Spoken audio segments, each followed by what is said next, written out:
bonjour à tous. D'abord, vous remercier encore une fois de participer à ce webinaire donc, spécialement dédié à l'enquête qui a été menée sur le tourisme durable. Ce webinaire s'inscrit dans un cycle de plusieurs qui se déroule là depuis près d'un mois. Alors, certains ont été menés avec les universités, donc les têtes chercheuses, d'autres avec des acteurs de l'économie touristique, et puis d'autres portent plus spécifiquement sur les actions que porte le CRT à travers un certain nombre d'enquêtes. On a souhaité donc aujourd'hui plus particulièrement faire un focus sur celle qui concerne le tourisme durable, sachant que le comité régional du tourisme a engagé dans ce cadre-là un travail depuis plusieurs mois. Et donc, vous pouvez retrouver bien sûr ce webinaire ultérieurement sur le site pro du CRT, ainsi que les autres d'ailleurs, pour ce qui sera du replay. Voilà, donc je vous souhaite de participer, de rester avec nous jusqu'au bout. On restera ensemble jusqu'à 16 heures à peu près. Vous pourrez tout au long de ce webinaire, mais on y répondra après la présentation de Sophie Pierquin et de Jean Pinard que je présenterai l'un et l'autre tout à l'heure. On y répondra à la fin de ce webinaire aux questions et aux réponses que vous pouvez nous poser dans le petit espace en bas Q et R, dans lequel vous pouvez nous interroger sur le sujet qui vous sera présenté aujourd'hui. Voilà, je pense avoir fait un peu le tour. Donc, présentés, donc, qui sont avec nous là aujourd'hui, Jean Pinard, donc directeur général du CRT, et puis donc Sophie Pierquin en charge des questions et des enjeux du tourisme durable à l'échelle donc de l'Occitanie, et qui a suivi et conduit cette enquête. Et donc, elle va vous présenter tout à l'heure en primeur, on va dire, les résultats. Donc, je passe tout de suite la parole à Jean, afin d'avoir un petit propos introductif sur l'ensemble de cette démarche et l'importance, évidemment, de l'enjeu qui est celui du tourisme durable. Eh bien, bonjour à toutes et à tous. Ravi de vous retrouver donc, pour cette présentation de cette enquête relative aux enjeux du tourisme durable, aux enjeux pour les entreprises principalement. C'est une enquête qui a été engagée auprès des entreprises touristiques d'Occitanie. Peut-être juste un petit mot sur la méthode et la réflexion qui est celle du CRT aujourd'hui sur le tourisme durable. Alors, je ne sais pas si on peut partager l'écran dès maintenant, comme ça sera plus simple pour que je m'appuie dessus. Mais rappeler que il y a une double priorité sur ce sujet. Il y a celle du Conseil régional, engagé avant la crise, mais on va dire engagé encore plus pendant cette crise et surtout à l'issue de cette crise, pour renouveler l'économie touristique, pour renouveler le tourisme, dans le cadre d'un projet qui aujourd'hui s'appelle le Green New Deal. C'est un programme européen auquel participent un certain nombre de collectivités, et c'est un programme sur lequel la présidente de région a souhaité engager le CRT aux côtés de ses services pour réfléchir à ce que sera le tourisme demain, pas seulement par opportunité de crise, mais par une vraie vision, une vraie volonté de faire évoluer notre économie touristique et de prendre en considération ces enjeux, on va dire, de développement durable, et pas seulement de tourisme durable, mais de développement durable et responsable pour la destination occitane. Donc, le CRT a renforcé ses compétences sur ce sujet, a engagé un certain nombre de réflexions et d'échanges. Alors, si on peut aller juste à la diapo après pour rappeler le travail qui a été fait, puis je reviendrai sur les objectifs de l'enquête. Si on peut avancer, Sophie. Oui, pardon, mais ça n'avance pas, je suis désolée. Pardon. Il faut juste. Je vais devoir passer sur autre chose, pardon. Ça marchait tout à l'heure. Bon, ben je vais, en attendant la diapo sur laquelle on s'appuiera après, c'est pas grave. Il y a eu dans un premier temps un questionnaire qui a été envoyé aux offices du tourisme dans l'objectif des rencontres de Gaillac, et qui a eu pour objet de poser la question aux directeurs d'offices du tourisme sur les pratiques qui étaient déjà menées par ce type de partenaires qui étaient les offices du tourisme sur donc, ce sujet du tourisme durable. Il y a eu un échange qui a été fait à Gaillac, certains d'entre vous, et je pense un grand nombre d'entre vous présents aujourd'hui y étaient, je ne vais pas revenir dessus. Ensuite, il y a eu 13 réunions organisées dans chacun des départements d'Occitanie pour venir échanger avec des chefs d'entreprise, avec des professionnels du tourisme, avec des acteurs institutionnels, de manière à mieux appréhender les besoins, les enjeux, les défis qui étaient liés à la problématique du tourisme durable. Cette enquête qui a été engagée et envoyée sur le fichier du CRT, on a eu, moi je considère un retour très positif par rapport à cette enquête, ce qui veut dire qu'il y a du monde qui s'y intéresse, puisque environ 2900 entreprises ont répondu à cette enquête, et cette enquête, elle avait pour objet de connaître les pratiques. Alors, reviens juste à celle d'avant. Oui, pardon, oui, voilà. De connaître les pratiques actuelles des entreprises qui s'étaient engagées déjà sur ce sujet, d'évaluer leurs besoins en matière d'accompagnement vers un tourisme plus responsable, et puis surtout d'appréhender leur perception de l'identité de la destination Occitanie, mais ça valait pour l'Occitanie et ça valait pour le département, on y reviendra tout à l'heure, ou pour les parcs naturels, par exemple, voilà, en tant que destination durable, et puis en tant que destination qui pouvait très légitimement prendre un leadership sur ce sujet du tourisme durable. Quand je dis un leadership, moi, je ne parle pas de ranking, hein, ce n'est pas l'objet de notre réflexion. Il ne s'agit pas d'être le numéro un ou d'annoncer de manière très péremptoire qu'on veut être le numéro un. On veut être une destination et aux côtés des prestataires, aux côtés des partenaires institutionnels, une destination qui engage une réflexion qu'on espère la plus juste et la plus en phase avec à la fois les demandes des clientèles et à la fois la situation économique et les enjeux autour du développement durable. Donc, des réunions qui se sont organisées, cette enquête qui vient de se faire, qu'on va vous présenter, et puis on va ensuite engager deux autres enquêtes. Une première dès cet été sur la perception du tourisme par les habitants. Alors, qu'est-ce que l'économie touristique produit, qu'est-ce qu'elle engage, qu'est-ce qu'elle donne comme satisfaction, comme insatisfaction aux habitants de l'Occitanie. Et une deuxième qui aura pour objet un peu plus tard de mesurer le poids de l'économie touristique sur l'ensemble des territoires de manière à cartographier là où le tourisme est très prégnant, là où l'économie touristique induit d'autres activités, et sans cette économie touristique, ces activités n'auraient pas lieu. Voilà. On voudrait que cette carte nous permette d'appréhender peut-être encore plus qu'on ne le fait aujourd'hui cette problématique du déploiement de l'économie touristique à l'échelle de la région Occitanie. Et puis, on va se faire accompagner, il y a une AMO qui est en cours, voilà, pour définir premièrement les défis et les enjeux autour de ce sujet-là, deuxièmement des axes stratégiques, et puis troisièmement des programmes d'intervention. Il ne s'agit pas de faire un schéma de développement touristique autour des enjeux de tourisme durable, mais bien d'engager un programme.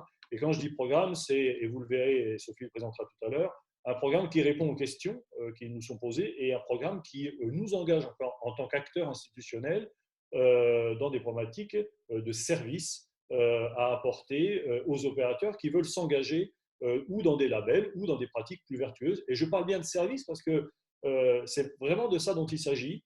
Et j'en dis pas plus parce que l'enquête est riche d'enseignements, donc il faut que ça soit présenté tout à l'heure. Mais surtout, moi, je ne voudrais pas, parce que c'est une des conclusions que je tire, moi, à titre personnel, de cette enquête, je ne voudrais pas qu'en Occitanie, on considère que finalement, nos attributs environnementaux, nos marqueurs de qualité, que sont les parcs, que sont les grands sites de France, que sont les grands sites d'Occitanie, que sont les parcs nationaux, que sont les pavillons bleus, que sont les réserves naturelles, que sont les zones naturelles 2000, on est la région qui en a le plus.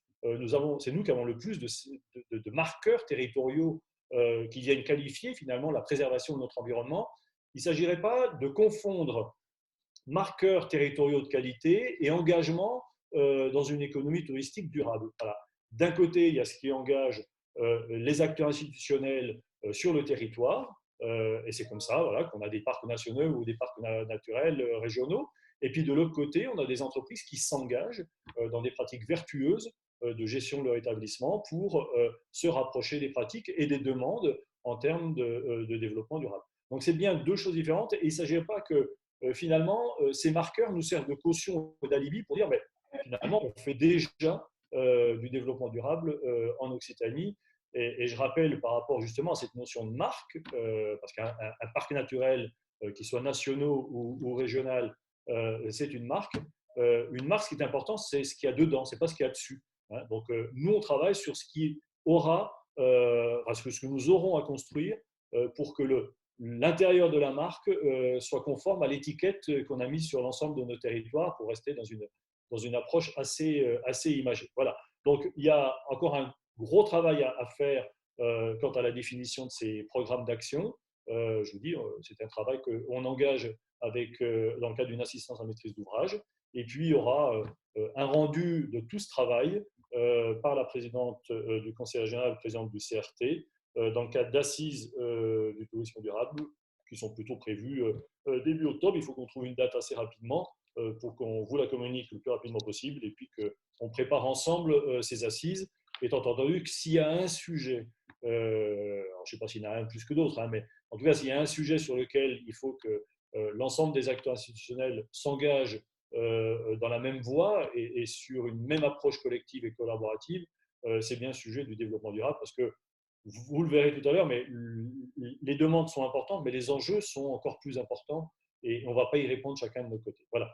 Donc, je vais laisser Sophie déployer le support et puis commenter cette enquête que je trouve, moi, pour le coup, assez riche. Et puis, je vous souhaite une bonne après-midi, surtout une bonne présentation. Moi, je file à une réunion avec nos amis de l'UNAD qui sont eux aussi intéressés sur ce sujet. Merci, bon après-midi. Oui, donc je vais reprendre la main. Est-ce que vous m'entendez?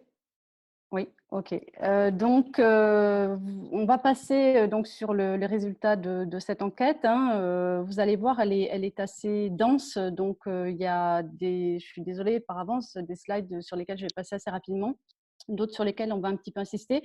En gros, dans un premier temps, donc, on va analyser qui sont ces répondants, les répondants à l'enquête, leur profil, leur activité, leurs univers. Et puis aussi leur clientèle. Et ensuite, on verra un petit peu la perception pardon, que vous avez du tourisme durable, votre niveau d'engagement donc, et les actions que vous avez déjà pu mettre en œuvre dans vos structures. Et au final, donc, on essaiera de voir un petit peu aussi, puisqu'on vous avait interrogé là-dessus, quelles étaient vos attentes en matière d'accompagnement en faveur d'un tourisme qui soit plus durable et responsable, et un moment un petit peu de prospective. Voilà. C'est tout bon, donc je peux recommencer. Voilà. Peut-être donc vous rappelez, hein, l'enquête a été envoyée le 17 avril, on a donné jusqu'au 30 avril pour les réponses et donc on a eu une restitution que vous avez aujourd'hui en tout premier. Voilà. Alors, pardon, ça recommence. Voilà. Donc, sur le fichier du CRT, on a eu 2876 réponses. Voilà, bon, on estime que c'est quand même assez intéressant. Même, voilà, on était en pleine période de confinement. Donc, voilà, on a hésité à envoyer ce questionnaire, mais on l'a fait. Donc, 2876 réponses. Voilà. Donc, on attaque tout de suite. Alors, pour le démarrage, voilà, hein, je vous dis, on va aller assez vite. Est-ce que c'est tout bon pour… Christophe, tu peux me confirmer? C'est bon? On voit bien? On voit, Ok, pas de souci. d'accord. Donc là, on est sur le profil des répondants. Hein. Vous avez un tableau en nombre de répondants et en pourcentage. Vous voyez que la grande majorité des répondants sont des hébergeurs à plus de 62%. On a ensuite les activités prestataires d'activités de loisirs à 12,6%. Vous voyez 12,4%, c'est autres. Et là, ce sont majoritairement donc, des offices de tourisme et des guides ou des associations. Je précise, office de tourisme, notamment pour ceux qui gèrent des équipements touristiques ou qui ont un agrément de commercialisation. 11% à peu près de restaurants, 7,9% de producteurs, d'artisans d'art, 5,3% de sites visites musées, et puis des agences réceptives, des parcs de loisirs, des transporteurs. Ici, donc, toujours sur les répondants, on va aller plus précisément faire un focus sur les hébergeurs. Vous voyez que donc on a 1799 hébergeurs. Ceux qui ont répondu en majorité sont les gîtes, hein, à 42,2%. Ensuite, on a les chambres d'hôtes, les meublés, l'hôtellerie de plein air, et puis en 5, les hôtels. Les hôtels, on a fait un petit zoom. Donc, vous voyez, on a 87,7% d'hôtels indépendants et 12,3% d'hôtels de chaîne. Et vous verrez, c'est important parce que selon les typologies d'hôtels, on a des différences assez fortes en matière de tourisme durable. Viennent ensuite les hébergements insolites, les hébergements collectifs et les résidences toujours sur les profils des répondants. Ici, on vous interrogeait sur vos classements. Alors, on dit classement, mais ça peut être label. Donc, vous voyez, pour la question des hôtels, donc, on a une majorité de 3 étoiles qui ont répondu à 41%, puis des 2 étoiles, des non classés, puis des 4 étoiles. En hôtellerie de plein air, 38% sont également des 3 étoiles, puis des non classés, puis on passe sur les 4 étoiles. Pour les gîtes, donc là, on va parler plutôt en EPI, on a 44,5% qui sont 3 EPI. Vous avez tout le détail ici. Ensuite, on a les meublés qui sont aussi plutôt sur la catégorie 3. Et puis, des résidences de tourisme. Pareil, on va avoir les mêmes proportions. Des chambres d'hôtes, là évidemment, on est plutôt sur puisqu'on est non classé, mais plutôt non labellisé, à 41,6%. Viennent ensuite donc les hébergements collectifs, hein, gîtes de groupe, gîtes d'étape, etc. Donc là aussi, on sera plutôt sur une labellisation, donc à 57,1%. Donc on a très peu qui sont finalement dans des démarches de labellisation. Et enfin, vous avez les hébergements insolites. Et là aussi, pas étonnant, puisqu'on sait que y a pas forcément, ils ne rentrent pas forcément dans des cases de labellisation. Toujours sur les répondants, ici, on a l'origine géographique. Vous les avez en pourcentage ici. Donc, vous voyez qu'en gros, entre l'Hérault et les PO, on est ex aequo à 14% à peu près de réponses. Ensuite, on a les Hautes-Pyrénées, le Gard à 10%, l'Aude et l'Aveyron à environ 7,5%. Le Lot, avec la Haute-Garonne, le Gers, le Tarn, la Lozère à 6%, et en dernier, donc l'Ariège et Tarn-et-Garonne.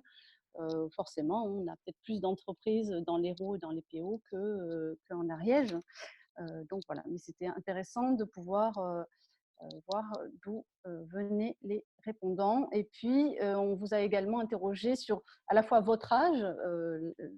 Donc là, on voit que l'âge des répondants est en majorité entre 40 et 69 ans.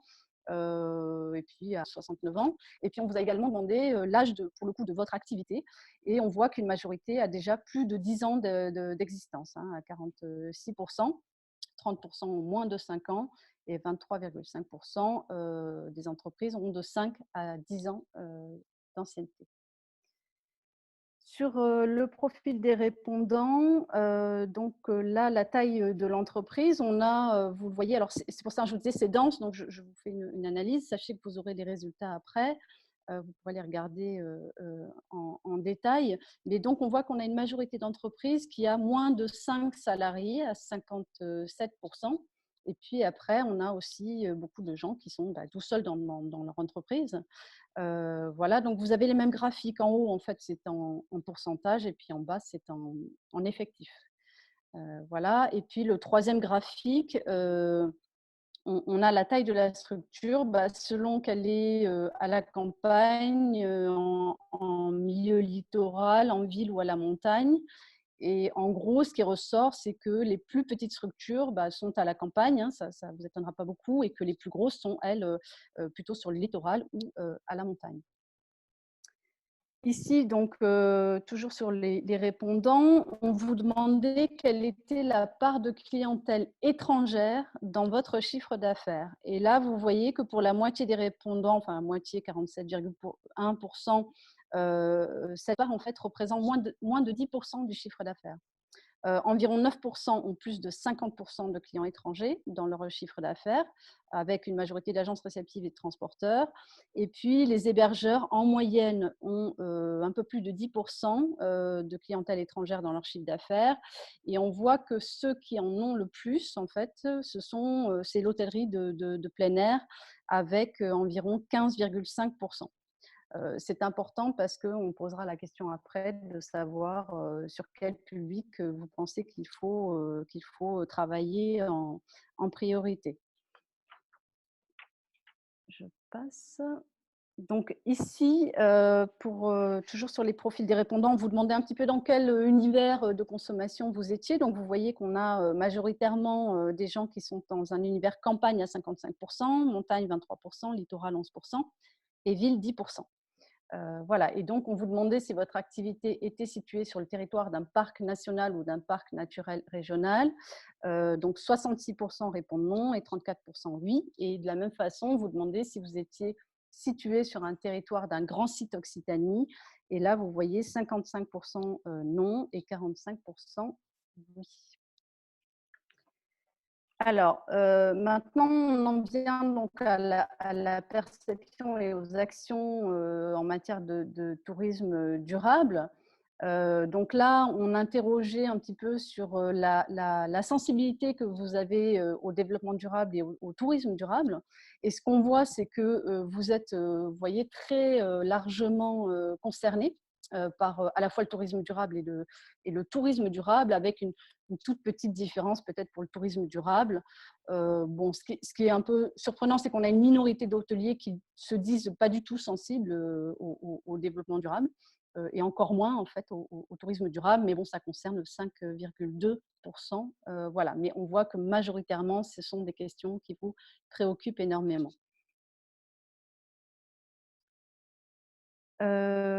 Voilà, donc on vous posait aussi la question du réchauffement climatique. Est-ce que vous pensez que d'une manière générale, le tourisme est un secteur qui contribue beaucoup au réchauffement climatique? Donc là, on voit que 3/4 des répondants pensent que oui, hein, c'est une grosse contribution, avec notamment les plus convaincus que sont les urbains. Les répondants en montagne, les jeunes, et puis notamment les prestataires d'activités de pleine nature. Et ceux qui le sont moins, ben, ça va être les acteurs du littoral à 67%, les acteurs en campagne, les personnes plus âgées et notamment les hébergeurs. Ensuite, donc on vous demandait à l'avenir, est-ce que on va devoir limiter son impact sur l'environnement? Et là, vous dites oui à 95%. Donc c'est très, très majoritaire, vous affirmez cela. Mais ce qu'on voit aussi, ce qui est intéressant, c'est qu'en gros, plus on vieillit et moins on en est convaincu. Alors peut-être moins concernés aussi hein, par ce changement climatique. Donc voilà. Et puis les acteurs du littoral aussi un peu moins convaincus.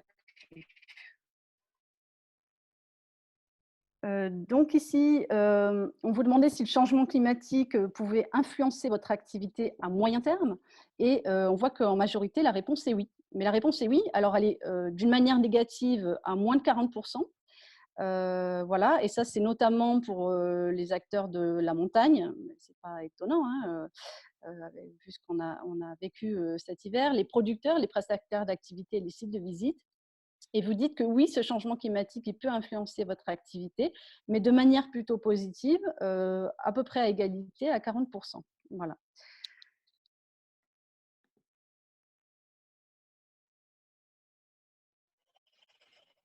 Ici, donc, toujours sur la question de l'impact du changement climatique, on voit que les acteurs du Massif central, ça peut être plutôt positif ce changement climatique, alors que, bon, évidemment, les départements qui sont en zone de montagne, dans les Pyrénées, ces changements climatiques, ils sont plutôt perçus de façon négative, hein, on le disait, par rapport aux problèmes d'enneigement notamment.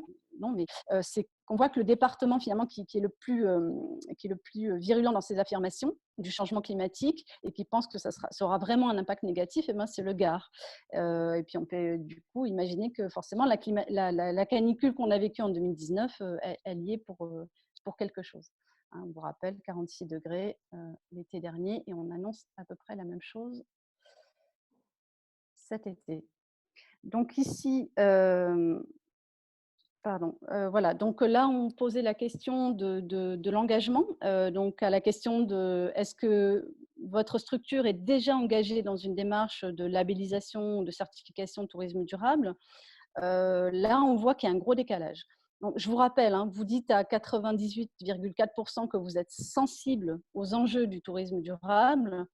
Mais par contre, on voit qu'à 80,1%, vous n'êtes pas encore engagé. Donc, il y a une différence entre voilà, la sensibilité et l'engagement.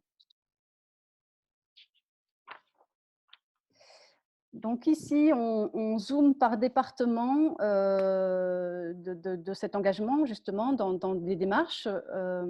Donc là, on voit que le pourcentage d'engagement dans des démarches de labellisation, tourisme durable par département, vous voyez à gauche, donc on a les moins engagés avec la Haute-Garonne, l'Aveyron, les Hautes-Pyrénées, et vers la droite, ceux qui sont le plus engagés avec, là aussi, on retrouve le Gard en tête, mais aussi l'Ariège et le Gers.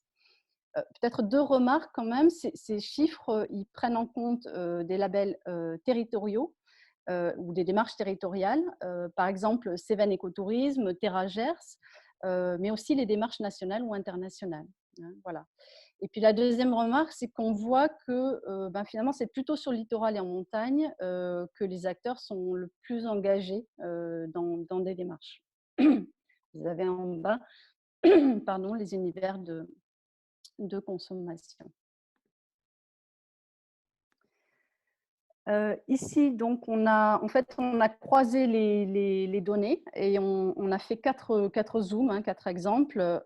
Donc, le premier graphique, donc sur les hôtels, là, on voit que ce sont les hôtels de chaîne qui sont le plus engagés dans des démarches de labellisation et de certification. C'est pas étonnant, ils bénéficient de structures peut-être, voilà, contrairement aux hôtels indépendants. Sur le deuxième zoom, on voit que les structures sur des zones parcs sont un peu plus engagées que sur d'autres territoires. Le troisième graphique, on voit que plus la structure est grande et plus on est engagé. Là aussi, ça paraît assez logique. Et dans le quatrième graphique, finalement, ce sont les structures dont l'existence est la plus ancienne, où on est là aussi le plus engagé. Ici, donc, on vous demandait si vous communiquiez sur vos engagements et vos labels. Et donc, on voit que finalement, bon, il y a peu d'engagement dans des labels ou de certifications, on l'a dit tout à l'heure, mais quand on l'est, on ne communique pas forcément dessus. On communique dessus, pardon, à 84%, mais on voit qu'il y a encore 16% qui ne communiquent pas du tout dessus. Et c'est quand même dommage. On voit aussi que quand on a des clientèles étrangères, on est plus enclin à communiquer sur ces démarches environnementales. Et une autre remarque, c'est que les professionnels qui sont situés sur un parc national ou parc PNR ne communiquent pas finalement beaucoup plus que les autres sur leur engagement. Et là aussi, on peut se dire que c'est dommage. Les efforts sont faits, mais on ne communique pas forcément comme il faut.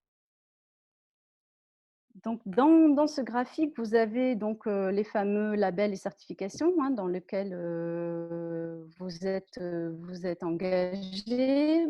Alors, vous voyez en premier, c'est autres, et c'est ce dont on parlait tout à l'heure, les labels ou les démarches de territoire. Hein. J'en citais Cévennes Écotourisme, Terra Gers, mais vous retrouvez également Zéro Déchet, Zéro Phyto, etc. Vous voyez aussi qu'il y a le label qualité tourisme. Alors, on sait que le label qualité tourisme, ce n'est pas un label de tourisme durable à proprement parler, même s'il y a quelques critères, mais on l'a ajouté pour information, pour vous donner une idée. Vous voyez, on est à 30%. Désolée, je passe vite, mais encore une fois, vous retrouverez tous ces éléments-là. Et puis, donc là, ici, on a un zoom sur les labels qui sont plutôt donc, là, nationaux ou internationaux. Voilà, donc ça représente 62% des labellisés qui ont répondu. Voilà, donc vous y retrouvez. Alors, on a les producteurs là-dedans, donc c'est pas étonnant qu'on ait agriculture biologique, mais on a aussi Clé Verte, Valeur Parc, Esprit Parc, etc. Voilà, donc si on prend en compte le nombre total de répondants à l'enquête, on obtient un taux d'engagement dans des labels certification nationaux internationaux qui s'élève seulement à 12%. Ici, donc, on voit, c'est une slide intéressante, on voit que même si l'engagement dans les labels et les certifications est encore assez faible, vous témoignez en revanche d'actions concrètes qui vont dans le sens du développement durable. Plus de 70% d'entre vous répondent oui quand on demande si vous avez déjà engagé des investissements pour réduire votre impact énergétique. Donc, c'est très conséquent, 70%. Mais quand on vous demande pourquoi, vous dites donc à 88%, vous dites le faire par conviction. À 74%, vous dites le faire par souci d'économie. On avait des choix multiples de réponses. Puis après, vous voyez, il y a intérêt marketing dans le cadre d'une mise aux normes obligatoire. C'est notamment vrai pour les hébergements et autres. Voilà. Donc, on voit que les hôteliers le font surtout par souci d'économie. Et puis que c'est aussi dans les normes obligatoires. Et sur les 29% qui répondent non, enfin, du fait qu'ils n'ont rien engagé, les raisons, vous les avez sur le petit graphique à droite, eh bien, c'est principalement par un manque de financement, c'est ce qui est dit à 66%, un manque d'information à 44%, ou un manque de temps, voilà, à 29,3%.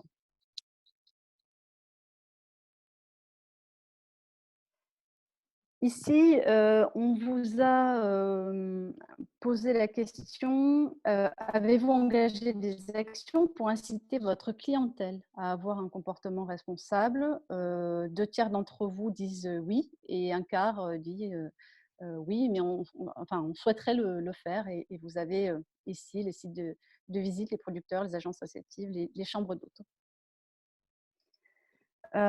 Ici, on pose la question du recours au circuit court pour vos achats alimentaires. Donc, à 87%, vous dites oui, et notamment à la campagne. Mais on ne fait pas forcément appel au circuit court quand on est situé dans une zone de parc, voilà, d'après l'enquête. Et puis, ici, toujours, donc on voulait savoir un petit peu pourquoi il y a des réfractaires. Les 3 raisons principales à ne pas recourir au circuit court, c'est d'abord une logistique compliquée à 55%, le coût à 55% également, et des problèmes d'approvisionnement à 48%, mais aussi un manque d'information ou du temps insuffisant. Et pour ceux qui souhaiteraient le faire, quasiment 12%, on a les hébergements collectifs, les hôtels, l'hôtellerie plein air. Et on voit que l'hôtellerie de chaîne, elle a du retard, mais pour autant, elle est volontaire. Donc ici, on vous demandait si vous donniez la priorité aux fournisseurs locaux, pas aux produits, au circuit court, mais aux fournisseurs locaux pour vos achats. Vous dites oui à 84%. Et de la même façon que pour les circuits courts, on va retrouver un score plus élevé à la campagne, mais là non plus, pas plus élevé sur les zones de parc, par exemple.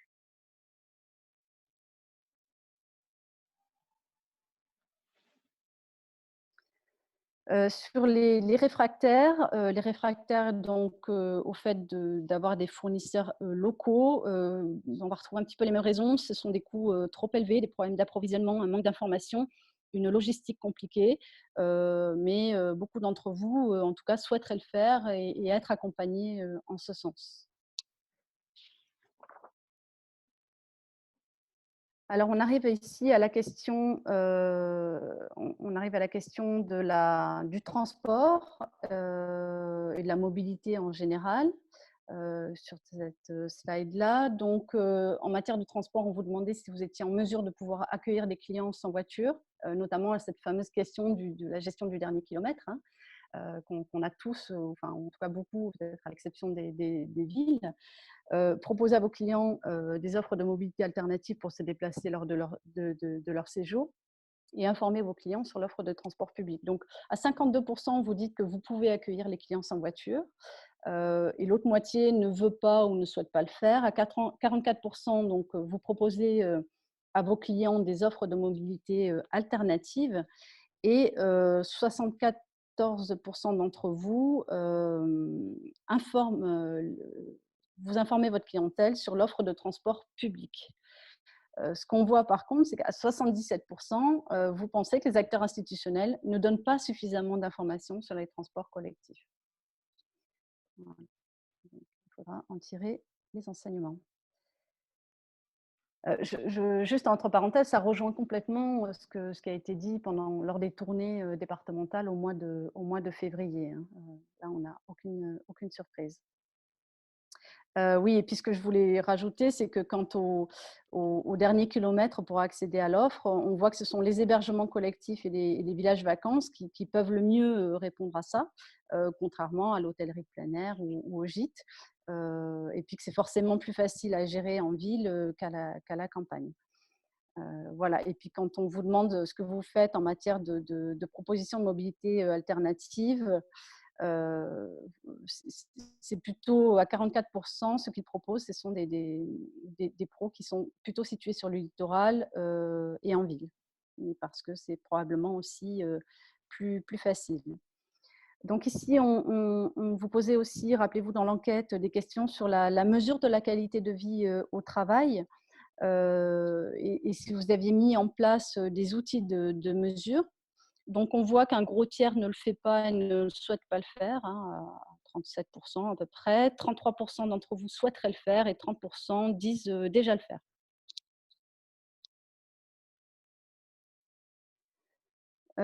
On vous demande également donc, si vous aviez un document cadre partagé avec vos salariés sur le développement durable. À 49%, vous dites non et que vous ne le ferez pas. À 34%, que vous aimeriez le faire. À 17%, oui, vous le faites déjà. Et notamment sur, par exemple, la gestion des déchets, la qualité de vie au travail, des chartes de valeur, des chartes d'achat, la pollution digitale.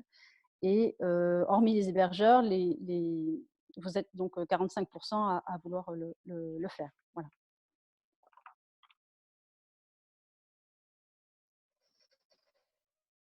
Ici, donc, on vous posait la question sur les compétences locales. Donc, quand vous recrutez du personnel saisonnier, privilégiez-vous plutôt les compétences locales. Donc, vous dites oui à 92% quand ça concerne des saisonniers. Et quant au personnel permanent, on tombe à 90%, mais quand même, ce sont des résultats assez forts. Donc, de l'embauche locale principalement pour vos structures. Ici, donc, on pose la question des cibles de clientèle, les clientèles nationales et régionales. Voilà.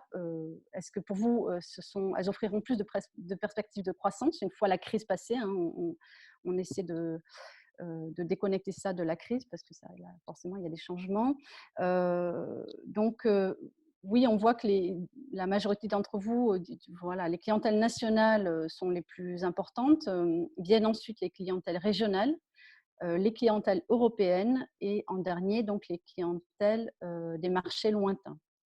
Voilà, ça c'est la réponse d'un point de vue de l'entreprise. Hein. Voilà. Et puis, quand on analyse ça en fait par univers de consommation, pour le littoral, ça va être exactement la même chose avec donc les clientèles nationales d'abord, puis régionales, et quasiment ex aequo. Pour la montagne, ça va être la même chose. La campagne, ça va être des clientèles pareilles, nationales puis régionales. Et pour les villes, c'est un petit peu différent. On a national, régional, mais avec un pourcentage de clientèle de marché lointain un peu plus conséquente à 40%. Voilà. Et donc, quand on vous a demandé la même chose d'un point de vue, pas entreprise, mais pour quelles sont les perspectives de croissance pour l'Occitanie, en fait, on a quasiment les mêmes résultats.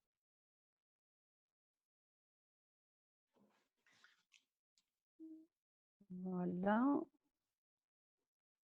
Pardon, donc oui, voilà, j'ai passé la slide, mais vous avez ici par univers de consommation et vous avez voilà, la même question par l'Occitanie. Vous voyez les mêmes courbes sur les clientèles.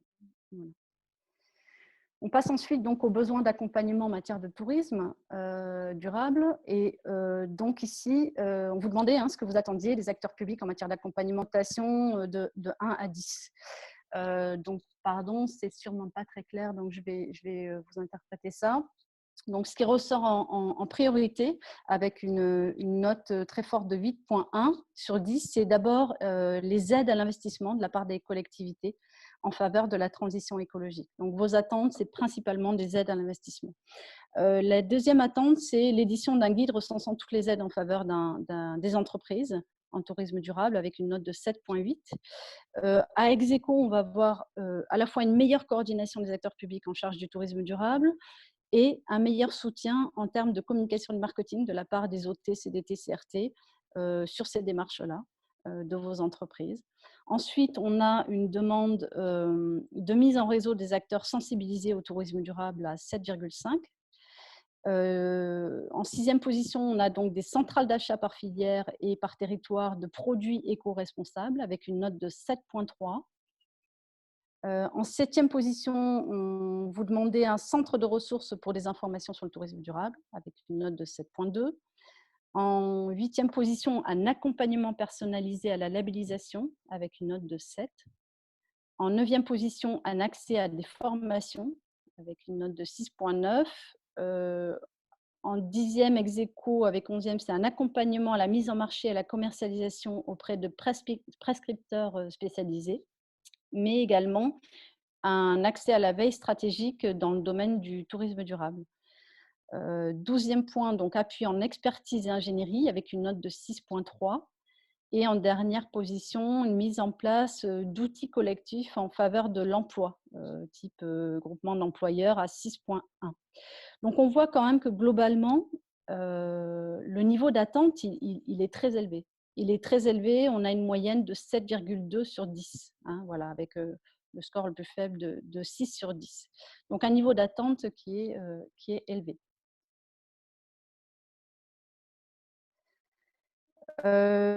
Ici, donc, on voit, donc on faisait la même question si vous êtes sur un territoire de parc ou sur un territoire de grand site Occitanie. Et on voit qu'à quelque chose près, on a des attentes quasiment similaires, qu'on soit sur une zone de parc ou sur une zone de GSO, de grand site Occitanie. Peut-être un peu plus d'attentes quand même quand on est sur un GSO. Juste pour vous donner une idée, sur les zones parcs, on a 982 répondants, voilà, qui sont dans des zones de parc.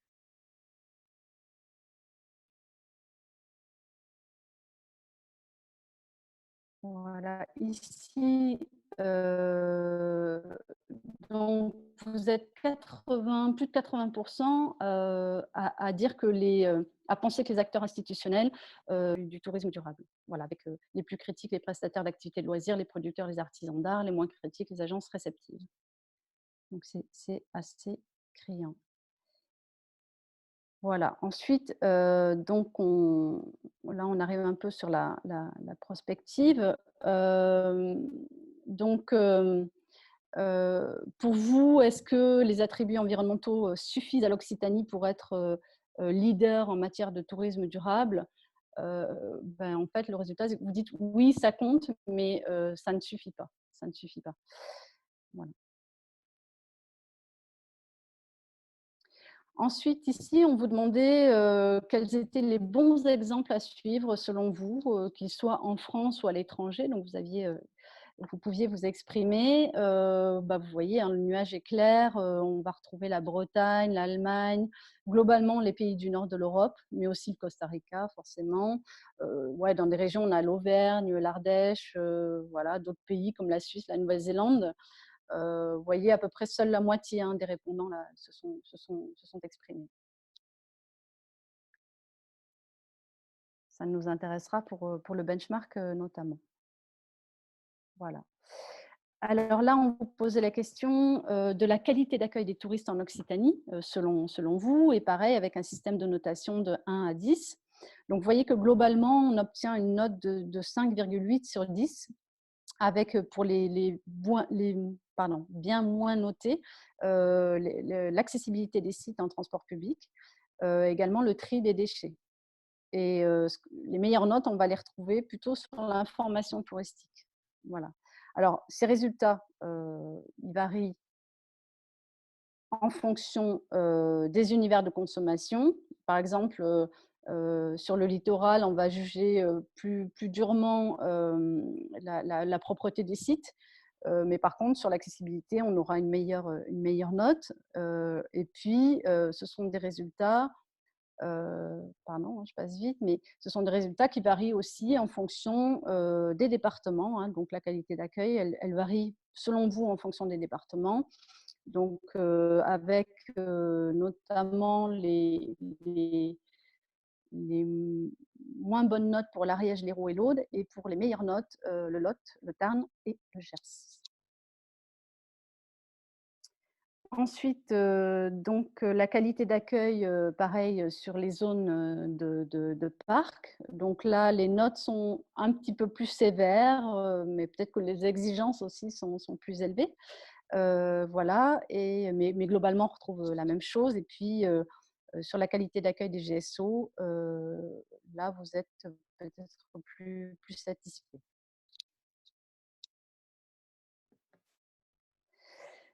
Ici, on pose la question des facteurs identitaires de l'Occitanie en tant que destination durable. Voilà, qu'est-ce qui contribue pour vous à identifier l'Occitanie en tant que destination durable?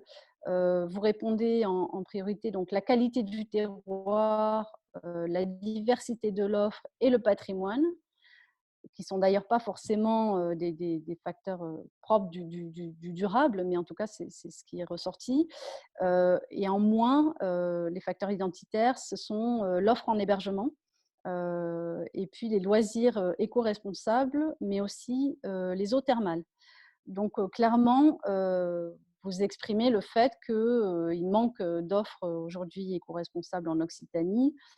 Et on voit aussi que cette image elle est à travailler pour associer en fait le thermalisme et le tourisme durable, puisqu'aujourd'hui c'est pas voilà, c'est pas vécu comme un facteur identitaire de l'Occitanie et de son positionnement en tourisme durable.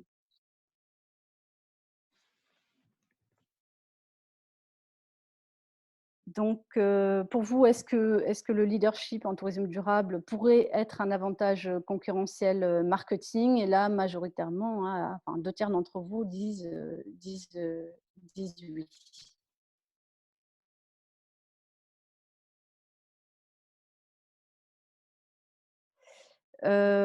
Ici, donc, 70% d'entre vous êtes convaincus que les clientèles de proximité représentent un potentiel de croissance, mais qui varie en fonction des répondants.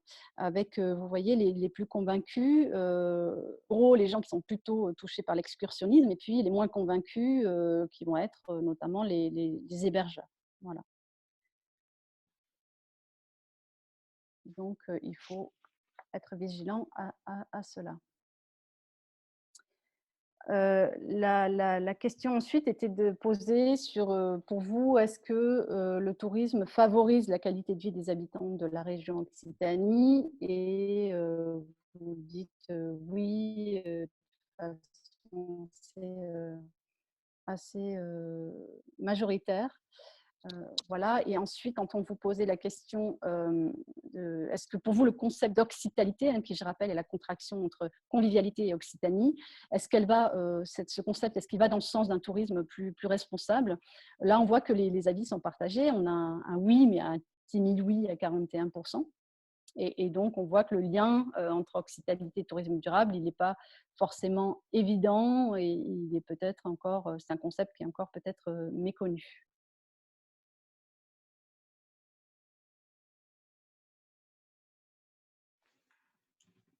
Donc ici, puisque je vous le disais, ce questionnaire a été envoyé en pleine crise du Covid et pendant le confinement. Donc c'était à peu près pendant la 3e semaine d'avril.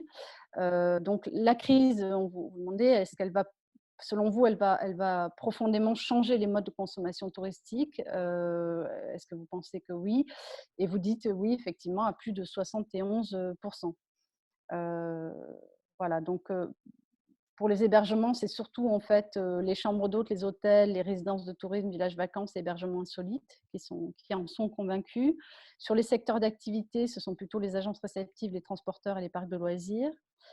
Et puis, dans le dernier graphique ici, vous avez un croisement en fait, du changement de consommation touristique et la part des clientèles étrangères.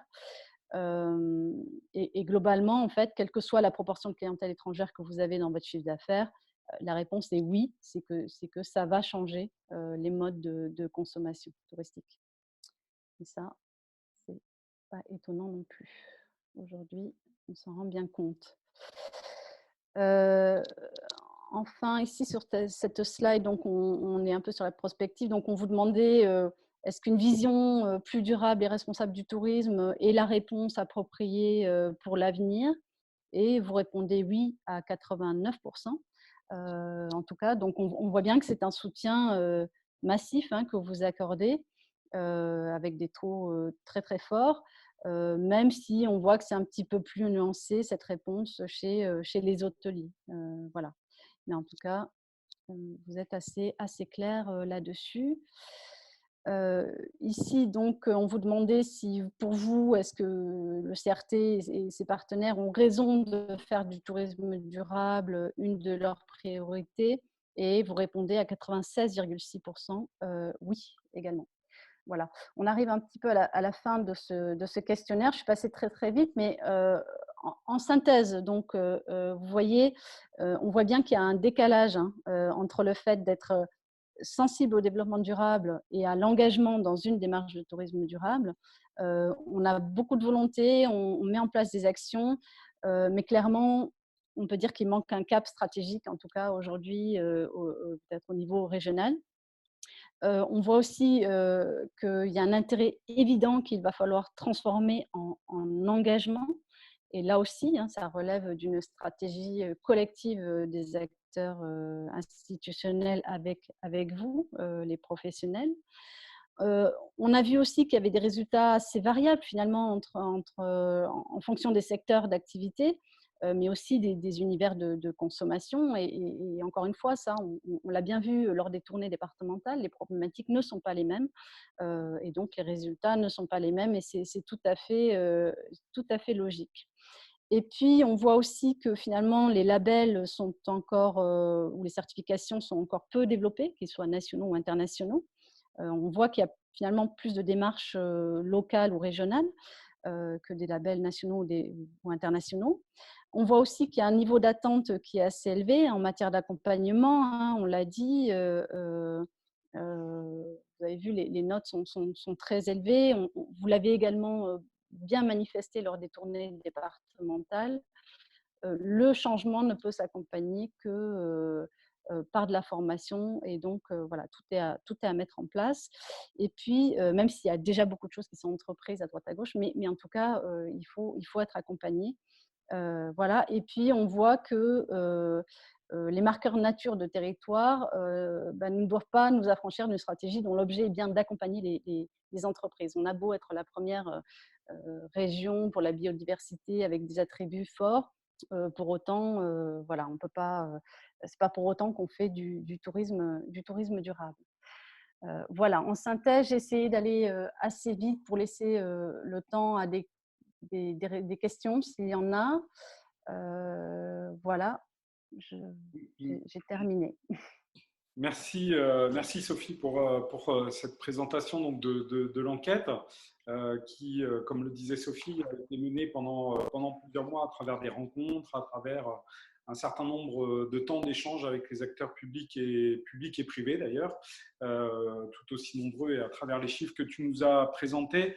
Donc avant de passer aux questions-réponses finalement et pour redonner un petit temps d'échange collectif, on voit bien que à travers l'ensemble des éléments que Sophie nous a présentés, et pour faire une petite synthèse, comme tu l'as dit, crise du Covid ou plus largement mutation profonde du tourisme, puisque au-delà de la crise du Covid, on sait qu'il y avait déjà des tendances qui se dégageaient par rapport à cette question du tourisme durable, en rappelant encore une fois, et Jean l'a dit au début, que derrière, il y a la question du développement durable, donc elle est à la fois sociale, entrepreneuriale et environnementale. Donc ça, c'est évidemment des enjeux qui se sont accélérés et les chiffres que tu nous as montrés, Sophie, nous permettent aujourd'hui d'étayer cette question-là qui accélère encore un peu plus la question de cette appréhension. Je pense qu'il est intéressant de partager avec vous, et puis Sophie pourra réagir, ça sera là-dedans la place et le rôle que joueront bien sûr en termes d'animation et de gouvernance, bien sûr, les acteurs publics et privés par rapport à ça, puisque tu l'as aussi évoqué, Sophie, à travers les résultats, on voit qu'il y a des tendances relativement importantes, il y a des acteurs qui sont déjà mobilisés sur ces questions-là, il y a une mise en synergie, c'est le cas par exemple sur la question des circuits courts souvent. On a eu un webinaire il y a de ça quelques temps dans le cadre des têtes chercheuses avec les universités, où on voit bien que finalement, à travers ces échanges, ce qu'il y a le plus besoin, et par exemple le rôle des offices de tourisme, serait de mettre en synergie les acteurs, agriculteurs, producteurs, habitants, etc., sur un territoire pour pouvoir faire en sorte que le delta, entre guillemets, de consommation des produits locaux soit un peu plus important. On allait même jusqu'à caricaturer en disant que limite, il faudrait que le panier des producteurs avec la liste des producteurs se retrouve dans l'hébergement que viennent prendre les touristes, et ce serait, on dirait, presque l'idéal.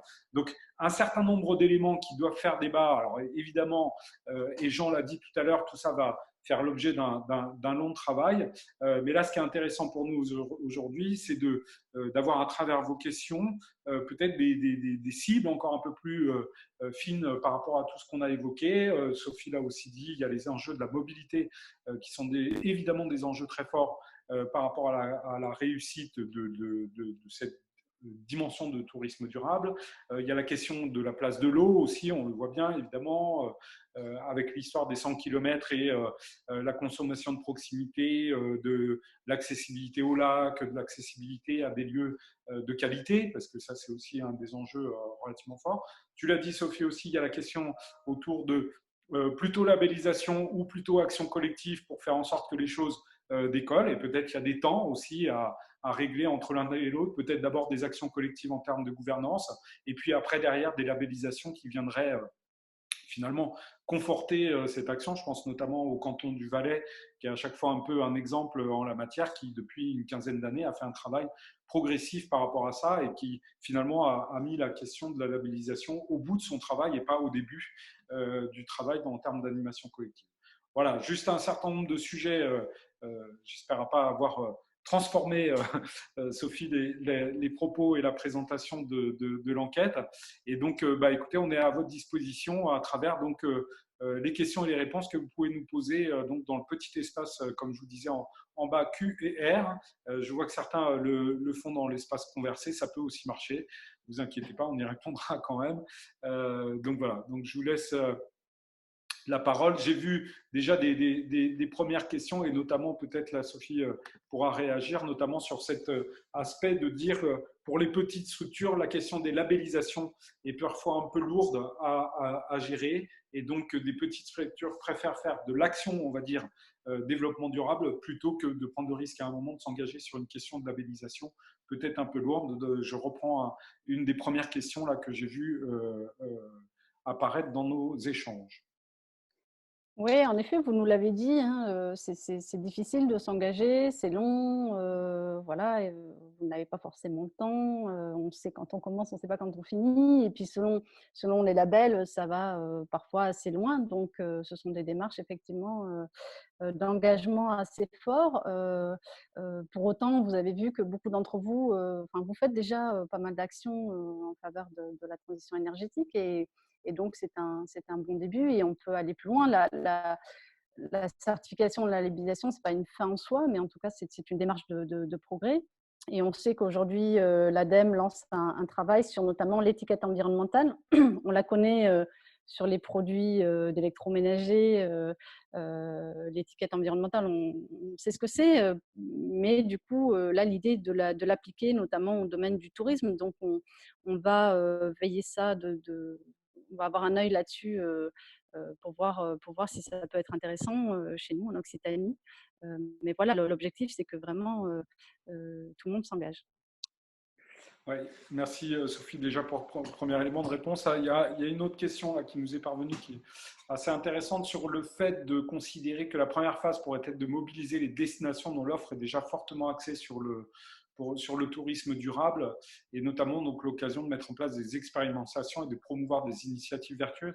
On rejoint directement donc forcément la question qui viendra de la gouvernance autour on va dire, la synergie à l'échelle, bien sûr, régionale des départements et territoriale, parce que, comme le dit cet interlocuteur, donc du coup, oui, il y a des initiatives qui peuvent exister là.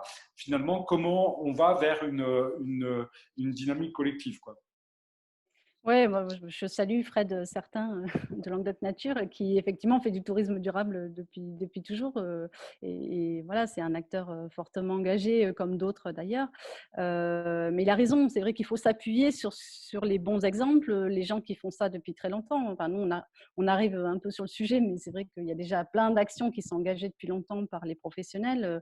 Voilà, Fred en est un. Il y a les démarches de Terra Gers, de Cévennes Écotourisme, puis chacun d'entre vous.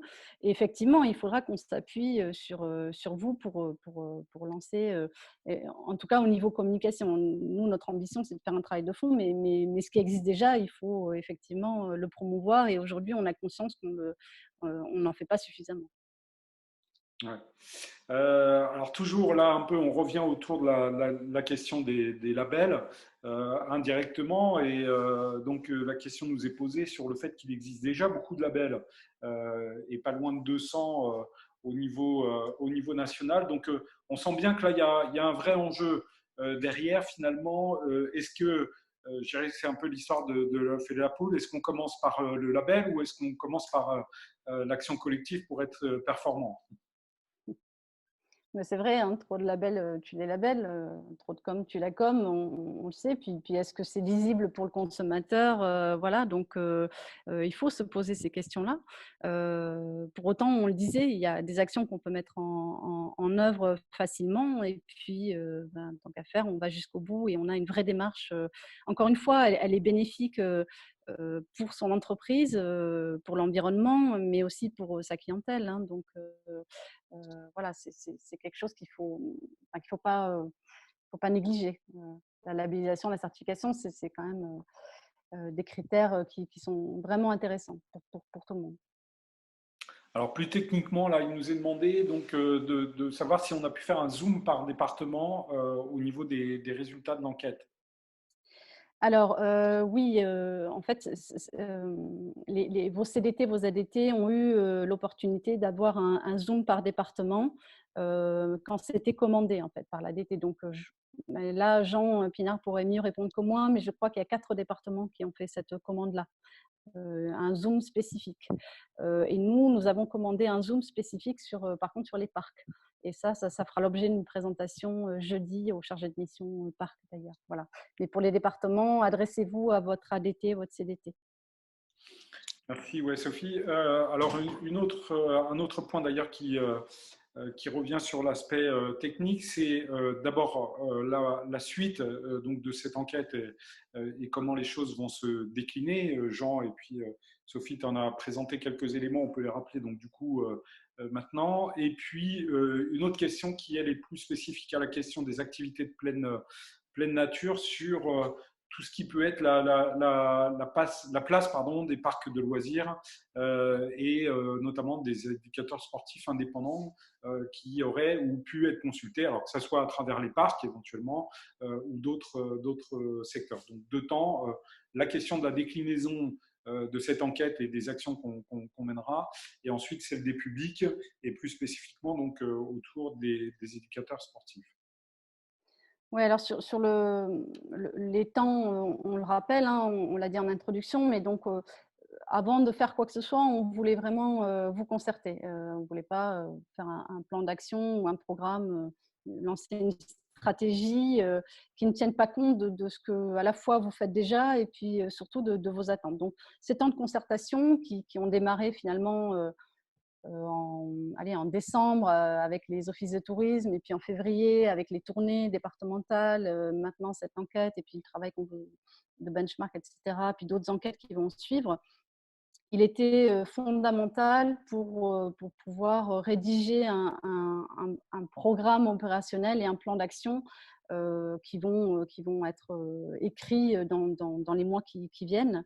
Jean l'a rappelé tout à l'heure, hein, en principe, lors des assises du tourisme durable qui auront lieu soit en septembre, soit en octobre, on devrait pouvoir vous présenter ce plan d'action. Voilà. Donc ça, c'est dans le phasage, concertation et puis plan d'action. Et puis, je rappelle que cette mission, elle a démarré en gros il y a 5 mois, hein, tourisme durable au CRT. Donc voilà, on en est là. Et puis sur la question des éducateurs sportifs, alors moi je ne suis pas spécialiste des éducateurs sportifs, mais en tout cas, c'est vrai qu'on a souvent été interpellés lors des tournées départementales, notamment sur ces questions-là, avec plein de questions intéressantes, en disant notamment que certains BE étaient souvent amenés à devoir partir sur des régions qui étaient peut-être plus connues en termes d'activités de pleine nature, notamment sur les Alpes. On avait beaucoup de gens qui partaient.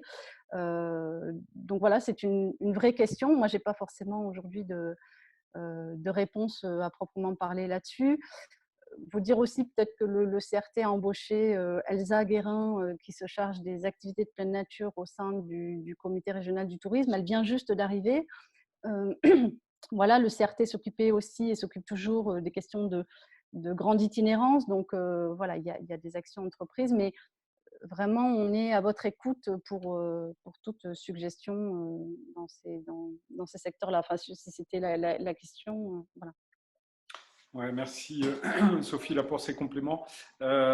Juste une parenthèse, un participant dit que finalement, et si l'occitalité, c'était peut-être pas ce label finalement, qui pourrait être l'incarnation collective par rapport à la question du tourisme durable. Par ailleurs, d'autres points, puisque vous avez évoqué, et Sophie en a parlé à un moment, c'est la question de la mobilité. Alors, je vois que la question nous est posée directement au niveau du CRT. Est-ce qu'on a un schéma ou une stratégie en la matière? Alors, avant de passer la parole à Sophie, juste rappeler que c'est une compétence de la région en la matière, les transports, enfin en tout cas sur l'ensemble du territoire à travers notamment les TER. Sinon, c'est le cas des autres collectivités quand on se trouve dans les agglomérations. Donc ça, c'est le premier point. Donc c'est pas nous qui élaborons évidemment un schéma en la matière, mais par contre, et là je vais passer la parole à Sophie, en matière de réflexion autour des enjeux de mobilité, oui, là il y a des choses qui sont dans les tuyaux, comme on dirait. Oui, bien sûr, Christophe, c'est vrai, il faut bien faire attention. Le CRT n'a pas compétence sur les transports. C'est bien, effectivement, tu l'as rappelé, la région qui a cette compétence-là. Pour autant, sachez qu'on travaille vraiment avec la région sur ces questions-là de mobilité. Voilà, notamment, on est en train de réfléchir à agréger des bases de données qui sont des bases de données d'information touristique à des bases de données de mobilité, de transport en commun. En gros, comment on accède à des sites touristiques en transport en commun. Donc voilà, si on arrive à agréger ces informations pour que finalement un consommateur qui va sur Internet puisse en 2 clics s'intéresser pour aller au pont du Gard, mais sache comment y aller depuis sa résidence, voilà, et combien ça va lui coûter. Donc on est en train de travailler sur ce très gros chantier avec la région. Je vous l'avais aussi évoqué, il y a une étude en cours, une très grosse étude nationale qui a été mandatée par l'ADEME sur les externalités des mobilités touristiques en Occitanie. Donc, en gros, qu'est-ce que le transport touristique génère comme pollution? Donc, cette étude, on l'amène depuis début janvier avec l'ADEME. Et donc, on aura des premiers résultats, on va dire, en fin d'année. Et donc, ça va nous permettre aussi déjà de quantifier quelles sont ces externalités, parce qu'aujourd'hui, voilà, on peut phosphorer, mais on n'a pas de données. Donc voilà, donc ça sera des éléments très, très intéressants pour nous et pour la région, bien sûr, qui nous permettront derrière de mettre en place des plans d'action. Puis vous le savez, la région travaille sur les questions de région à énergie positive, sur les questions d'hydrogène vert, donc ils sont très engagés là-dessus. Voilà, et puis on travaille aussi, encore une fois, avec l'ADEME, notamment sur des questions de mise en place de mobilité depuis des points touristiques, mais pour l'instant, on en est… Alors, il y a ton micro a coupé, Sophie. Juste, donc, du coup, par rapport à ce que disait Sophie, avant que la technique nous permette de revenir et que le son lui permette de… ouais, il n'y a plus de son. Bon, c'est un problème technique. On va peut-être pendant que on va essayer de résoudre ce problème technique par rapport à ce que disait Sophie sur la question des mobilités à juste titre. Donc, ce travail en lien, bien sûr, avec la région, mais je vois il y a une autre question un peu sur le sujet. Évidemment, derrière, la question, c'est celle de l'intermodalité des transports pour répondre à celle du développement durable. Sophie l'a évoqué tout à l'heure sur le dernier kilomètre, mais il peut y avoir aussi des réflexions grâce notamment à des moyens de transport aujourd'hui. Elle a évoqué l'hydrogène, notamment pour ceux qui connaissent, il y a le projet e-port entre l'aéroport de Toulouse, notamment Tarbes, les Pyrénées et puis donc l'agglomération. Donc il y a des possibilités aujourd'hui et des axes de travail. Voilà, il faut qu'on identifie, je pense, collectivement des moyens pour faire en sorte qu'il y ait une interconnexion et surtout des besoins entre ces différents lieux qui sont ici là des gares, ici là des stations de vélo électrique ou à l'hydrogène qui permettent de mailler le territoire.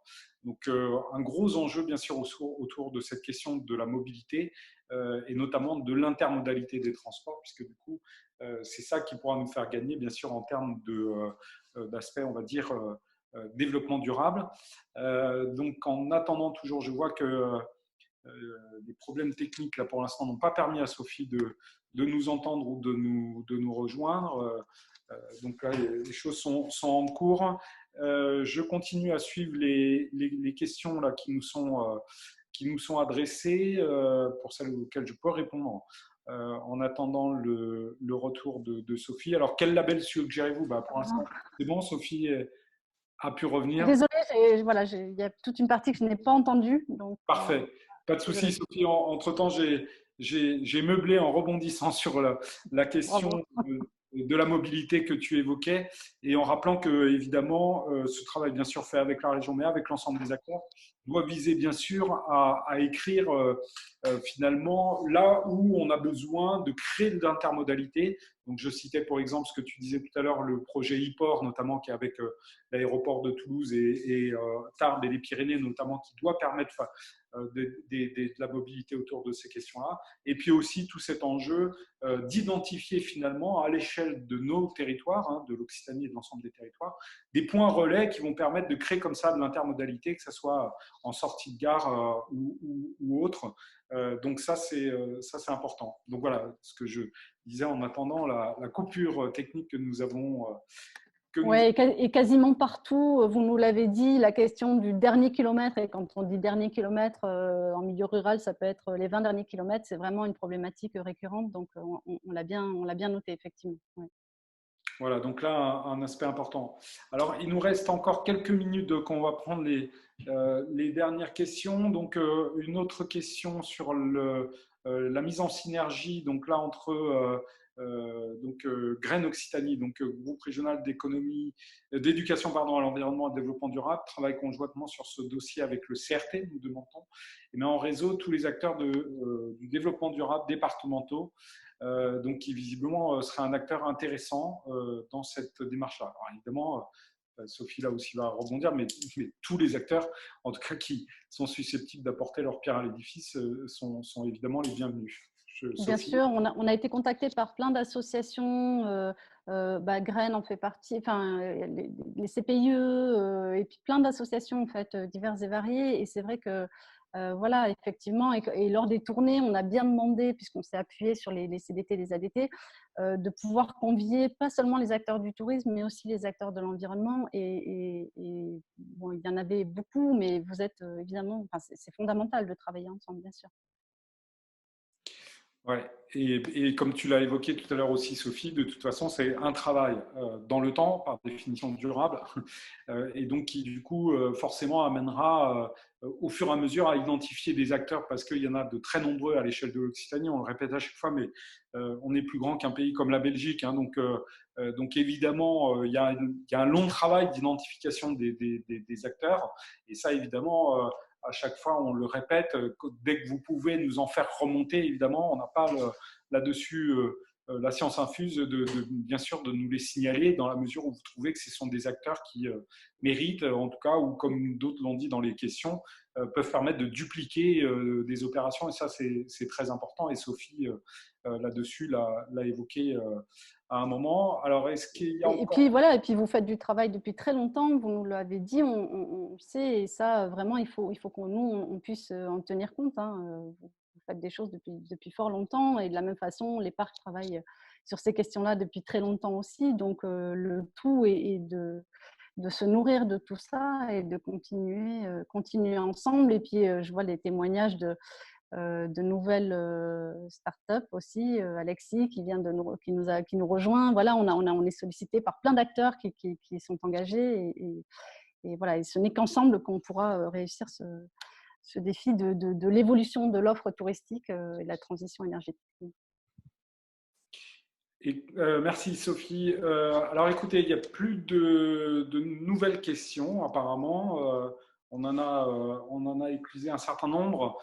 Alors ce que je vous propose, donc d'abord de rappeler, Sophie, juste en quelques mots, les étapes suivantes, puisque du coup ça c'est plus immédiate, on va dire, après cette première présentation.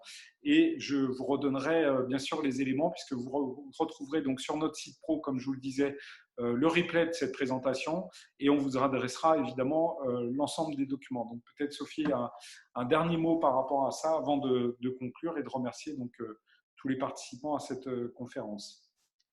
Ouais, voilà, mais juste pour vous redire, donc cette étude qui est très, vous l'avez vu, elle est très riche, et puis on vous la remettra à disposition, comme ça vous pourrez vraiment en prendre connaissance dans le détail, mais vraiment ça, le travail de benchmark, la synthèse des temps de concertation qu'on a pu faire lors des tournées, voilà, ça doit vraiment nous permettre de rédiger un plan d'action, mais qui soit un plan d'action très opérationnel. Voilà, et on a évoqué les questions de mobilité, les questions d'accompagnement. Donc, on lance aussi des marchés pour vous accompagner, pour faire des formations. Voilà, donc on est vraiment au début de la rédaction du plan d'action qui vous sera présenté, encore une fois, lors des assises du tourisme durable en septembre ou en octobre. Voilà, et puis donc l'espace du site pro du CRT qui va bien sûr avoir toute une rubrique dédiée au tourisme durable très prochainement. Et encore une fois, on mettra évidemment à disposition tous ces résultats d'enquête, de synthèse, etc. Ça, c'est pour vous, enfin, c'est à partager bien sûr avec vous. Et je remercie tout le monde qui a participé à cette enquête, parce que vous avez été nombreux, j'ai eu plein de témoignages, plein de questions, et voilà, effectivement, comme tu disais Christophe, ça nous permet de mieux connaître les acteurs, de nous nourrir de ce qui est déjà fait, et donc je vous remercie énormément. Merci Sophie. Donc du coup pour ce travail, donc je rappelle donc Sophie Pirquin, donc maintenant en responsabilité donc sur l'ensemble des questions du tourisme durable au sein du CRT Occitanie. Merci encore Sophie donc pour tout ce travail et puis cette présentation qui a permis de partager en primeur avec l'ensemble des acteurs. Je vous l'ai dit, vous pouvez retrouver tout ça donc sur le site pro du CRT. Les prochains webinaires également, puisqu'on continue la série des têtes chercheuses avec les universités de la région et notamment alors on aura le 3 juin une séquence sur la fréquentation touristique et les indicateurs de mesure de performance, comment affiner ces questions-là, et puis d'autres qui porteront sur des enquêtes que le CRT a menées, notamment auprès des jeunes, une autre sur la satisfaction et les dépenses des visiteurs en Occitanie. Bref, vous l'avez compris, l'objet, c'est bien de continuer à chercher, on va dire, des pistes suite à bien sûr à cette crise, mais plus largement ce nouveau tourisme qui se dessine progressivement au regard de la période que nous avons traversée, mais qui avait encore une fois, comme dit, déjà commencé, et Sophie le rappelait, l'enquête a commencé il y a plusieurs mois, elle ne s'est pas déclenchée parce qu'il y avait le Covid. L'enjeu du tourisme durable, en tout cas d'un tourisme nouveau, est quelque chose de fondamental. Et Sophie l'a dit à plusieurs occasions dans sa présentation, c'est par le travail collectif qu'on va trouver des synergies, des pistes et créer un tourisme spécifique, en tout cas celui de l'Occitanie. Certainement une des plus belles régions au monde, ça personne n'en doute, et qui a vocation à avoir un tourisme du 21e siècle adapté à tous les enjeux que Sophie a présentés. Voilà, on vous remercie chaleureusement de votre participation et Sophie et l'ensemble des équipes du CRT sont évidemment à votre disposition pour poursuivre tous ces échanges. Merci à vous Merci à tous. Au et à revoir. très bientôt.